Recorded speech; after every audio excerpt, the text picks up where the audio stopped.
Fillimisht u vendosën pajisjet. Sikur mbi të ngjashëm u bë edhe nën urë.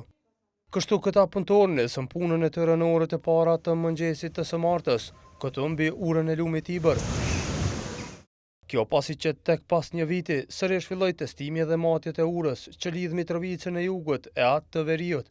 Në çdo hapësirë matja po bëhej në nënvizhgimin e trupave të këforit, italian, britanik e zvicran. Pas matjeve, ura e Ibrit u mbush me makineri të rënda, kësaj duke u bërë testimi për qëndrueshmëri.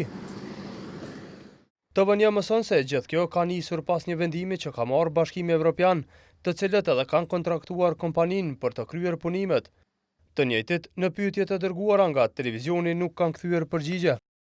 Më 9 gusht të vitit 2024, Qeveria e Republikës Kosovës kishte marrë një vendim për të bërë testimi i urës mbi lumin Ibër, për çka ishin bërë edhe matjet, ndërkaq kanë përfunduar sipas planit ngjyrosja dhe gjitha veprimet të tjera, ndërkaq sot e kemi parë se makineri të rënda kanë ardhur për të bërë përsëri testimin këtu mbi lumin Ibër dhe kemi biseduar me pjesëtarët të këforit, të cilët mbrapa kamerës kanë thënë se nuk ka diçka të jashtëzakonshme, përveç asaj që janë duke u bërë disa testime.